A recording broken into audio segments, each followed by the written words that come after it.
Before I start presenting you to this topic, I would like to ask if there's somebody currently struggling because of addiction. Well, here I am as well. Currently, I'm a Year A student, which means I have to write a lot of things, such as writing essays for my English class. However, I can't persist to work hard all the time because I'm addicted to doing fun stuff.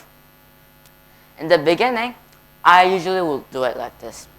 You know, sorting out my calendars, checking my emails, even counting how many days left until the deadline, making everything smooth, organized, ready to start a new term.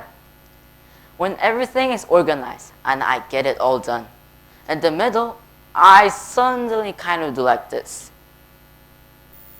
Still, the deadline is very far away and I never need to worry about it.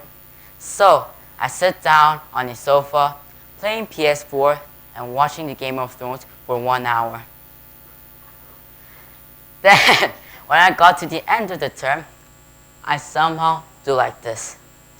And I still haven't finished having my dinner when the deadline is right around the corner. Do all of you identify the negative impact of being addicted to something? Like many of you might have experienced these difficulties in your life because of this. Especially the students of my age, the age when students get stresses from their work. Interestingly, I describe this word addiction as a monstrous being. In the present circumstances, I cannot stay like this forever. I had to change. I had to walk towards this monster, even beyond the limit. But are there any weapons to fight with this monster? Everyone, let's open your phone. If you open the dictionary, the actual terminology of the word addiction is the fact or condition of being addicted to a particular substance, thing, or an activity. I sometimes question myself, why am I doing these harmful things to myself? Do I not see the harm? The answer is sometimes yes and sometimes no. More specifically, I sometimes see the danger and I'm willing to quit it, but I keep delaying the quit it moment, which we sometimes call the procrastination. Aha! Overall, in psychology, we call this action a denial trap. If you are in a denial trap, you won't be able to admit the problem. You will keep avoiding the blame, and the effect will be much more prodigious if you kept avoiding the blame as well. There are different types of monsters. Monsters could be involved in the use of substances such as alcohol, opioids, cocaine, nicotine, and even behaviors like gambling, playing video games, social media, and even watching Netflix.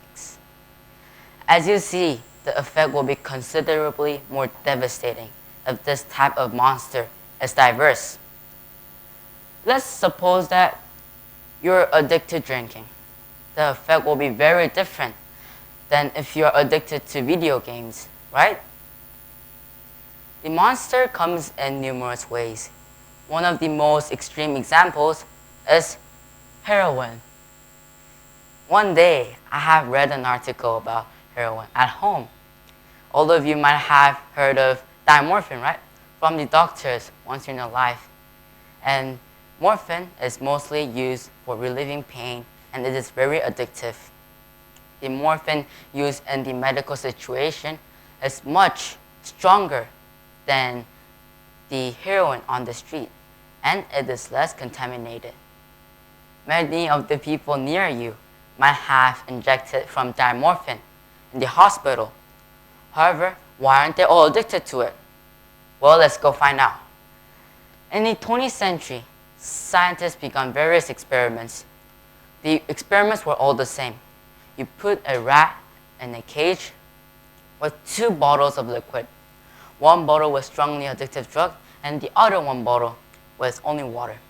Mostly, the rats drank the drug and sadly, they died due to an overdose of the addictive drug. In 1970, a Canadian psychologist called Dr. Alexander did a totally different experiment. Rather than putting rats in a cage, he put staggering amounts of rats in a rat park. Simply, it was a heaven for the rats. Then he put the same bottles. One was strongly addictive drug and one was only water. What do you guys think will happen next? There's a fascinating point in this experiment.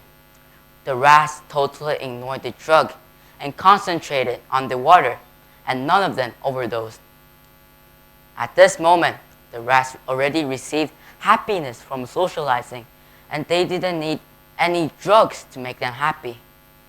Not only did this experiment happen to animals, but it also happened to humans. One of the best examples is the Vietnam War. During the Vietnam War, approximately 20% of the soldiers used heroin, which means these 20% of the soldiers were addicted during the war. So when they came back home, many people were worried because they thought there would be hundreds or thousands of zombies on the street when the war was over. However, this prediction was wrong.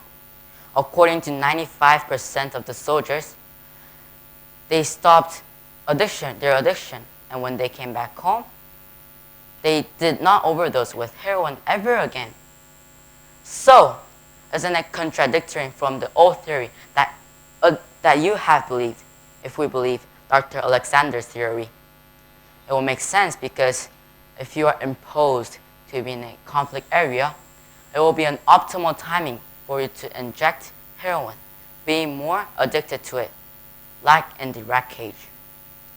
Nevertheless, if you were to go back home with a nice family, you could think of you are in a human park. So, now we know that chemicals are not the substance that makes you addicted. The cage is the thing that makes you addicted. Aha! Now we know that the opposite of addiction is connection. Talking with people, being more like an insider rather than being an outsider. Now, let's answer the question. Are there weapons to defeat this monster? Nope, everyone. There are no weapons which could overcome this monster but yourself. And you are the one, and we are one. Today, I'm on the stage not as a psychologist or an expert of this issue, but a student who has experienced a lot about this over the past couple of years. And all of you now realized the sad life and frustrating life that I've walked through. Still, I did not hesitate to improve myself. I chose not to keep living a life like this. I've changed over the past few years, got some inspirations, and to communicate with others, I've joined various clubs like Model United Nations, Eco-Roots, and robotic clubs. After a long time of fighting with this monster, it is my time to conclude this last chapter of the whole journey, walking towards a far better future for myself, even beyond the limit. Thank you.